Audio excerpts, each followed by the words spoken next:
So guys, before we get into the videos I've got for you, let's take a look at some of the headlines. This one is a breaking news. It says US armed drones cleared to hit terrorist targets in Nigeria. Expert. This article is dated 13th of December 2025. So this is just yesterday's headline that the US drones, they are armed, they have been cleared to start hitting targets. We know that the US is very, very good when it comes to surveillance and when it comes to precision. So the US is going to be hitting these targets of the terrorists because the Tinubu's government has declared that the bomb they have cannot get to where these terrorists are. So the US is taking it upon itself to hit the targets of these terrorists. Now, before we finally get into the videos I've got for you, see other headlines here. Like this one here says that bandits arrested by troops in Ife-Lodun revealed that they got AK-47 rifles from Kwara government officials. So these terrorists were arrested and they confessed that government officials gave them the AK-47 they were carrying. You know that Sani Abacha said if an insecurity lasts for more than 24 hours that the government's hand is in it. Like you can see, even Metawale of Zamfara State has been accused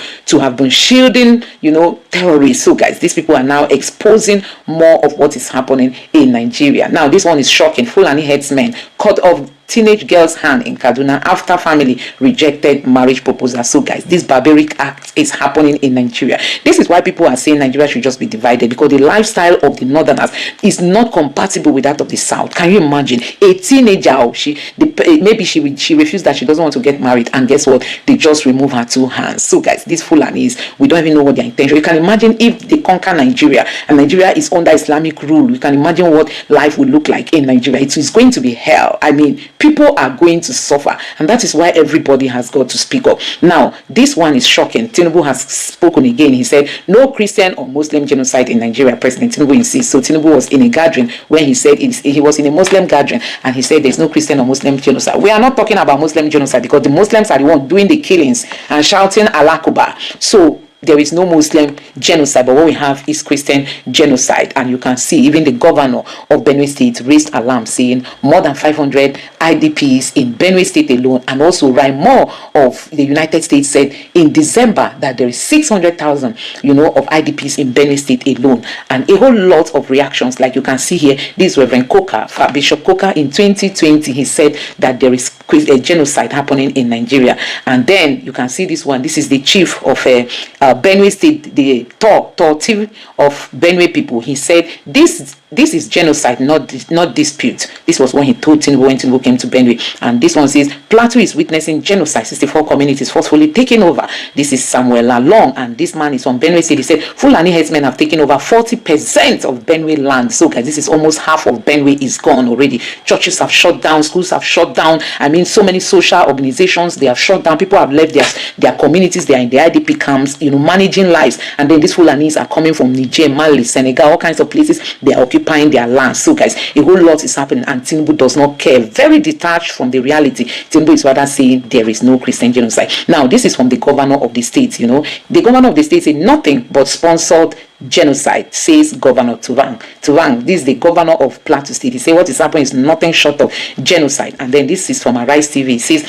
farmer header clash. Okay, Plateau killings, not a farmer header clash, but genocide by terrorists. This is coming from the same Solomon Dalong. This is genocide. Only Tinubu is saying it's genocide. Even his friend, Tinubu's friend, Shehu Sani, also lamented over the kind of killings happening in Plateau State. Let me read this one, just a section. It says, since 1999, every government has its own share of experience with the killings of Plateau State. The killings in Plateau State, after the corpses are buried, money is donated to the widows, orphans, and the displaced victims. Then they wait for the next round of massacre. So he said, and when it happened, just wait a little, another massacre will happen in Plateau State. And Tinubu is saying that there's no genocide. Even Remi Tinubu donated money to Plateau people. Remi Tinubu donates 1 billion to victims of Plateau State clash. So guys, Tinubu says there is no genocide, and Nigerians are telling Tinubu that you are lying. Don't forget that this man, Bolaji Abdullahi, he said the toughest job I have done was being APC spokesman.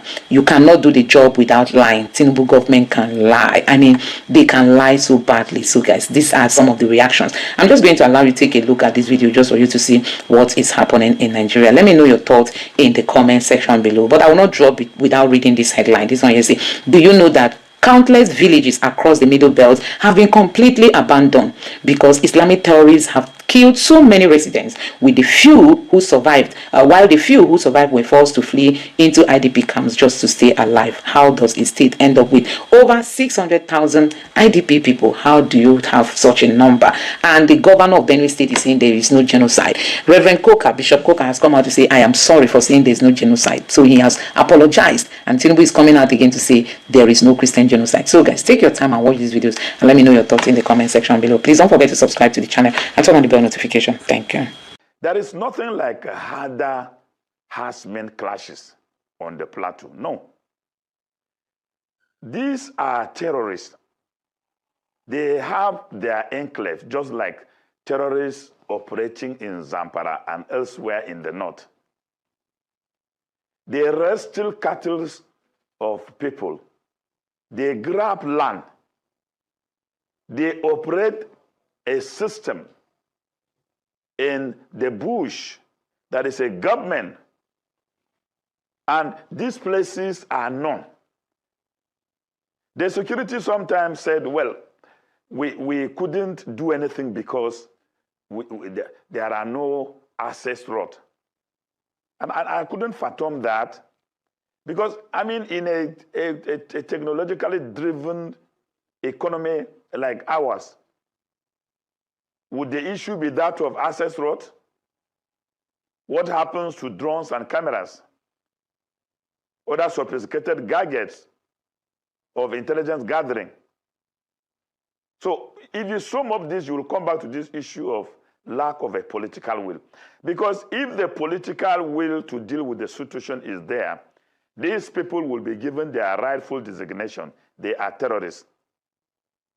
There was no any farm or herders animals that were either rustled by the community or they trespassed into any farmland that resulted into this series of attacks we are hearing.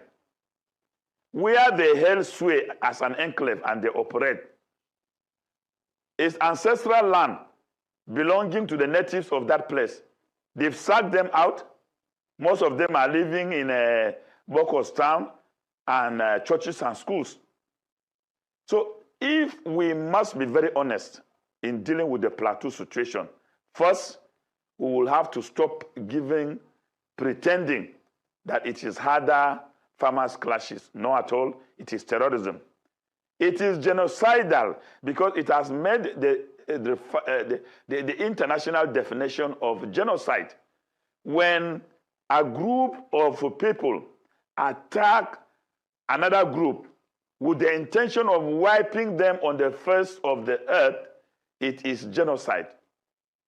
When you employ a policy of starvation and trying to use that to wipe a community or a group of people, is genocide. So what is happening is genocidal. Let us not be hiding about Ministry of Livestock. Ministry of Livestock cannot even do anything about this problem.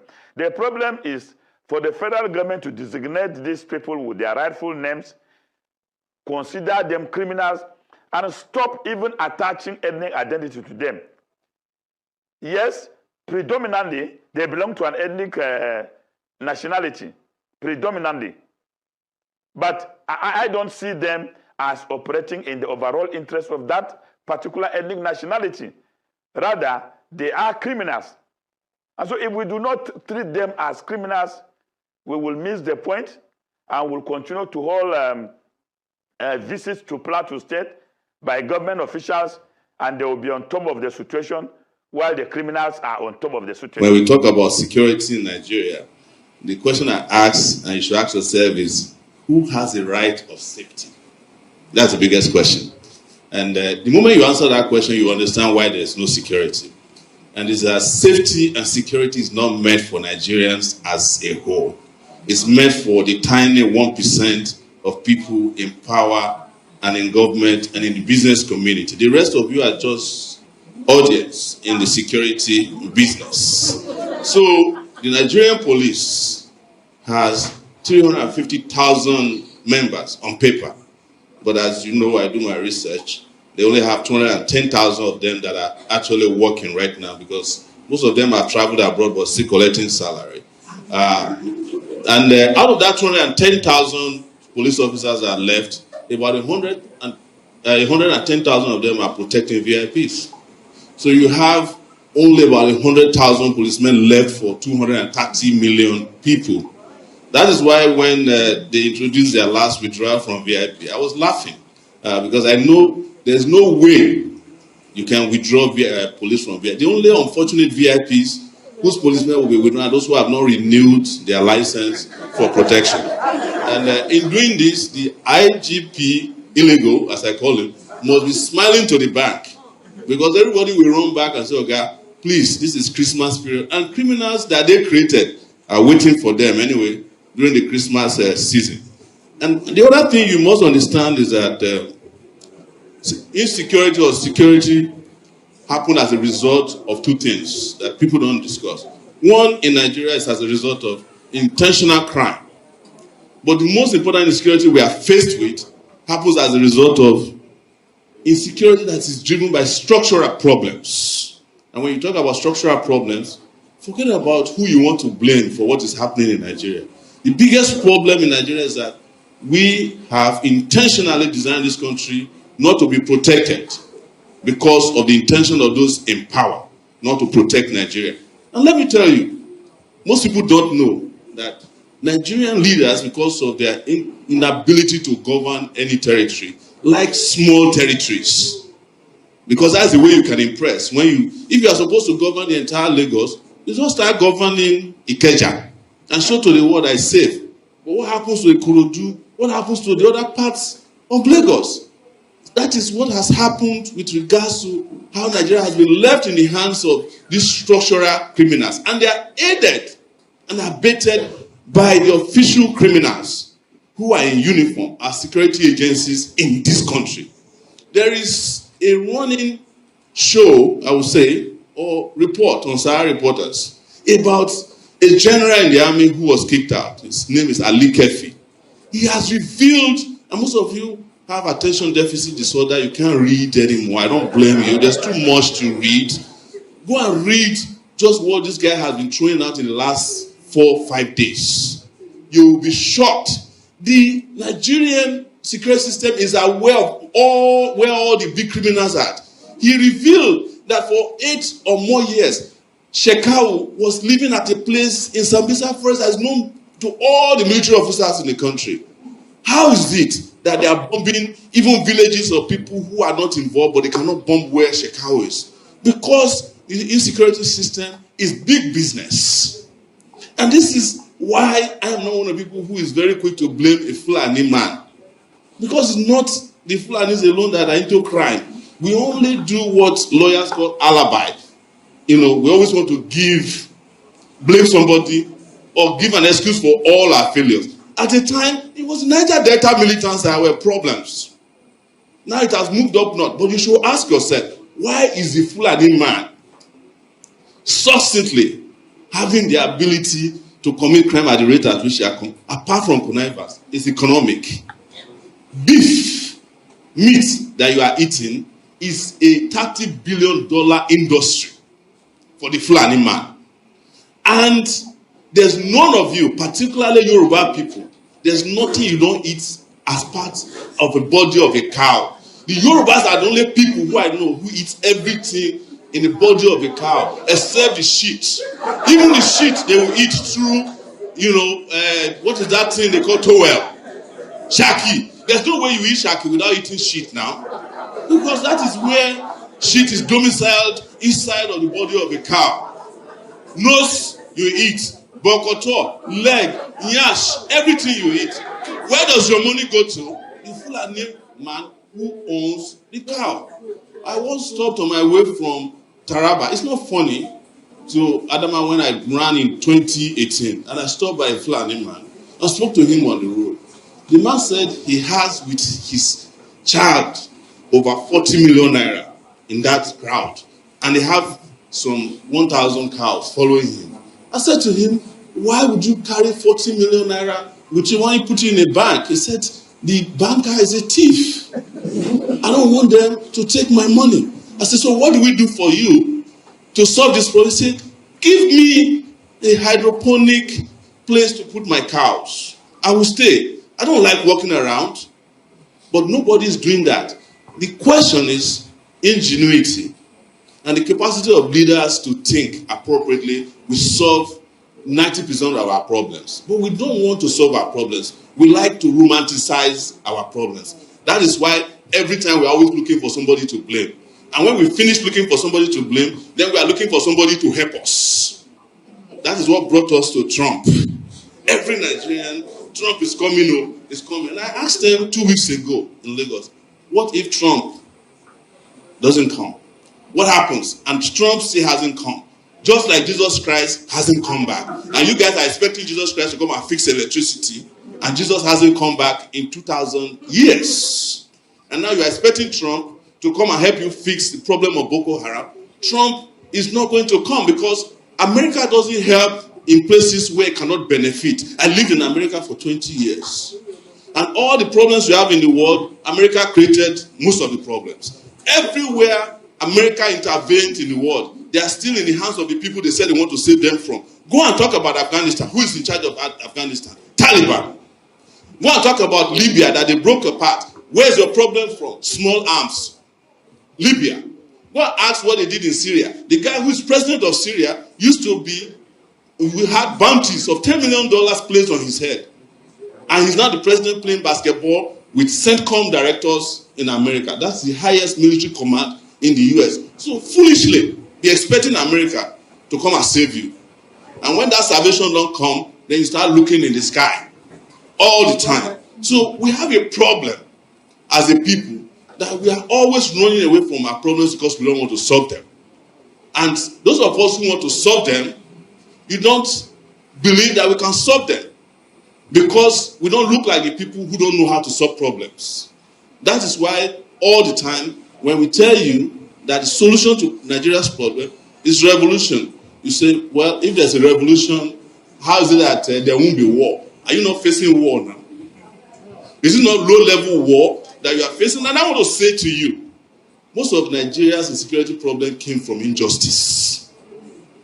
Somebody was, Kuti was talking about we need to arm ourselves. What did nnamdi Kanu do? He set up an ESN to arm their own people, to protect them against their own enemies. What did you put him? You took him, tried him, Yoruba prosecutors, Yoruba judge, because you Yoruba like to distance yourself from problem. And then you carried him and put him in Hausa jail because he set up a system to protect his own people. Is that not part of your right to have self-determination? But most of you that supported the injustice against nnamdi Kanu, I'm saying it, are Yoruba intellectuals on Twitter who are saying he deserves to die. They insult me every day because I fight for him. Yoruba people mostly. And I'm not blaming Yorubas in general before they start saying that, oh, you should rest said they should go and kill Yoruba people. No. I am just saying that you should search your conscience as to the reason why you are in the situation that you are in. The president of the country, whether he's a Muslim or not, is a Yoruba man. And we are here still blaming Fulani. Is Tinubu a Fulani? This guy came from Lagos here. I think Commodore even said some of our leaders are not from Nigeria. It is true. But Tinubu, at least, is from Nigeria. So why is it that he doesn't care about Nigeria? Yes, you can say, but the question is that how can you be from a place that doesn't even exist? The Nigeria we're all shouting about is a creation of some British guys. It's a supermarket that was created as a business in 1901 by the Niger Royal Company. That is the name of the company that created Nigeria. And you are here asking somebody that he should die for an idea that was done by a third party. So how can somebody be in Nigeria when Nigeria also don't believe in you as a person? Am I not here? These my friends, when they declare me wanted every week, you think I'm the biggest problem, I'm the biggest terrorist in Nigeria with the police. Maybe by the time I leave this place, they would have declared me wanted again based on what I'm saying. But that's not the problem. I'm also the one who had to fight for their pension. By the way, you have been removed from the pension system because I fought. Wow. Yes, they have been removed from the pension system. So I fought them to the year. But they hate me with passion. But I love them with passion because I hate seeing policemen who retire and can't live a normal life, can't buy medicine, can't send their children to school. That is what we call leadership. Extending passion to people who hate you. Are you getting me? But to not waste too much of your time, right? As has been said, Nigerians always have prescribed solutions. State police, local government police. I support any kind of policing, even campus policing. My problem is that if you have a state police, who regulates it? Where do you train the policemen? And who has the oversight over a state police? Because already we have practically what we call state police everywhere. We just don't call them state police. Amotekun is state police in Ondo State. But the people who are working there don't have employment letters. And you want them to do magic. It's not going to be possible. So every police that you set up without addressing what is the meaning of policing will end up being the former Nigeria police force that we are all running away from. All of them will still merge eventually because the conditions that made them to be terrible are also present, and without addressing those fundamentally, we cannot solve the problem. And I want to talk about one last thing, which is you must understand that any government that wants to destroy you will first target education. And that's what Nigeria has done over the years. That's why I don't want to hear from Obasanjo when he says he knows Nigeria's. You were the one who started destroying Nigeria's education in 1970, something with Ali Moscow. When you came back, you finished the Nigerian educational system, and Nigeria has now reached a point where Nigeria can't even afford to vote for educated people. You have to have a fake certificate to be president. You have to not have gone to a school to be governor. Everybody you hated or your parents told you you shouldn't actually be in secondary school, primary school, they are now your governors, your senators. They are now your House of Rep members. That is why Nigeria is celebrating an American lawmaker, an American House of Rep member who came here, has been visiting Nigeria as if Nigeria is some banana republic. I'm sorry, we are a banana republic. In fact, we are a plantain republic. There's no question about it. And we are celebrating it. These guys are the equivalent of your House of Rep members. But ask yourself, what is your Senate doing? Nothing. What is your House of Rep doing? Nothing. What is your president doing? Nothing. Apart from, of course, saving his younger brother in Benin Republic. And whatever we do to help him, as long as there's bad government, nobody can help Talon. Just as nobody can help his elder brother here, Bola Tinubu. Because when the people are ready, all this nonsense will be over. But let me tell you, until Nigeria gets this right, the rest of Africa cannot get it right. Because they look forward to us, they look up to us, and they're expecting that if we get it right, we'll be an inspiration to the rest of Africa. I want to say one last thing. Dr. Shore, before I go. Please round up. Yes, my lord. You see, they're talking about lawyers as... yes. They're talking about lawyers just now, that lawyers are aiding and abetting crime. You must understand that the legal profession is only a profession that allows a person to be an accomplice to a crime, legally. The lawyer is the person you will tell that you killed somebody and will go and defend you and tell the judge you never did it. So don't be surprised at what lawyers do. What lawyers do is define by what they call the Cabral rule. A lawyer is entitled to defend anybody, no matter how morally abhorrent their crime is. So please leave lawyers alone and let the police, if they find them culpable, handle them. Thank you very much. So guys, the world is really turning out to be something else. Like I said in my previous video, there is a shooting that happened in Australia, and 10 Jewish people were killed, and also one of the perpetrators, one of the terror guys, also was killed.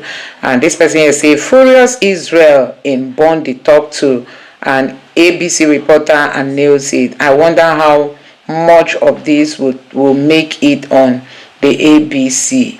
They were killed, and what did Australia do?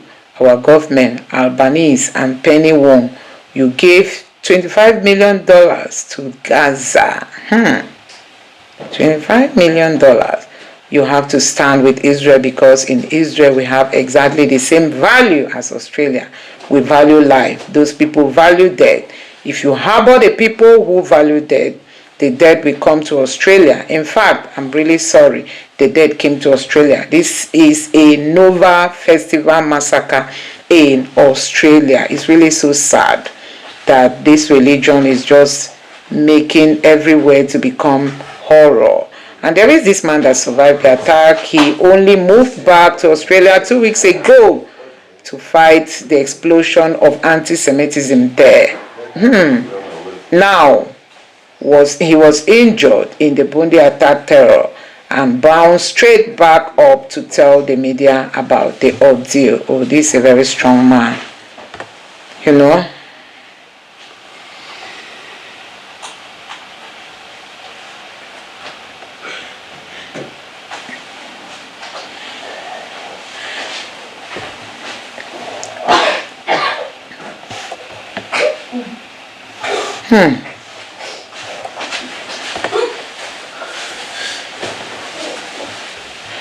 It's really so sad what the Jews are going through in the whole world. And you still see people who donate to all these people. You still see people who are supporting them, who donate to them in the name of, you know, they are hungry, Palestinians are hungry. Anyway, this one is a Muslim hero stopped Israel false flag attack. Okay, the man who even stopped during the armed attack on the Jewish community in Sydney, Ahmed Al-Ahmad, a 43-year-old father of two and a Muslim, risked his life and took down one of the attackers, preventing a far greater tragedy. Humanity won. God. This rapid rise in anti-Semitism in Australia these past 2 years is completely on Anthony Albanese's lack of leadership. Okay, I think that should be the name of the Prime Minister. Another person here say, why do we always fight out intelligence agencies are always aware of these terrorists beforehand? Why do we always find out that the intelligence are always aware of these terrorists beforehand, yet are somehow unable to stop them from carrying their attacks? So it's like report is saying, okay, this one says one suspect was known to security services. Spy chief is saying that one of the suspects was known. As we report earlier, police said they were aware of one of the alleged shooters, but they had very, very little knowledge of him. Now, Australian spy chief Mike Burgess says it is too early to give any detail about whether the suspected gunmen were on security service radar, but he goes on to say one of these individuals was known to us, but not from an immediate maybe immediate threat. And this person says, meet the Muslim NGO who's funneling Muslims in Australia. Okay, who is funneling Muslims in Australia? Several Muslim-led or Muslim-focused NGO and organization in Australia provide support for immigration settlement, refugee and migrants, particularly those from Muslim majority countries. See, these people, this agenda is real. I mean, this agenda is really real. They are infiltrating into countries. The leading cause of anti-Semitism is Jewish behavior. That's what this person said. It is time for global treaty on Jewish safety. If a government fails to protect Jews from murder or injury within its border, it should face an automatic fine of over $100,000 per victim. If mortality won't force them to act, if morality won't force them to act, financial penalties will.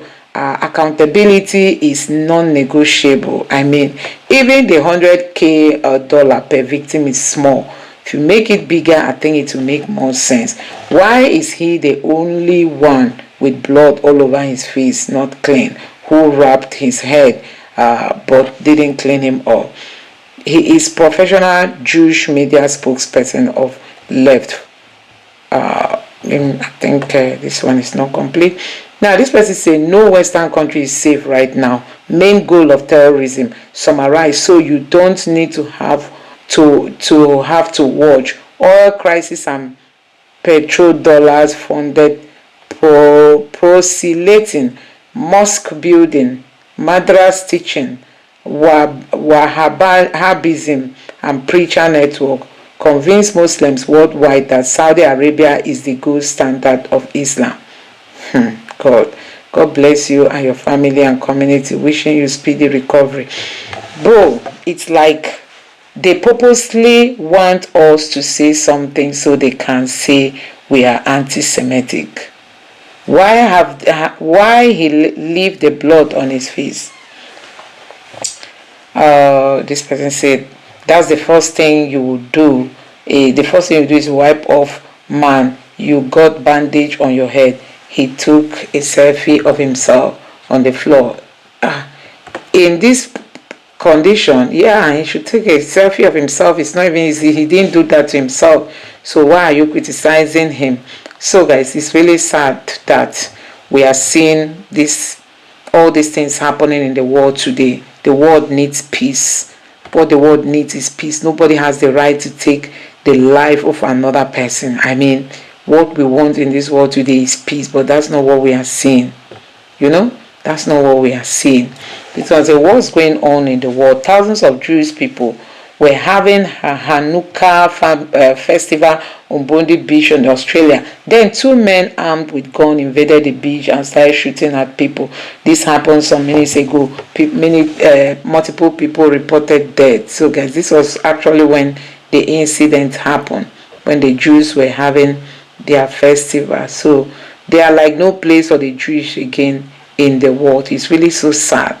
And the governments of the world are not even helping. Some of them are supporting, supporting Hamas. You shouldn't support Hamas because Hamas is also a terrorist group. And this one here says, this is the system the North uses to spread terror and insecurity to other parts of Nigeria. And the truth about the destruction and burning of churches in the North.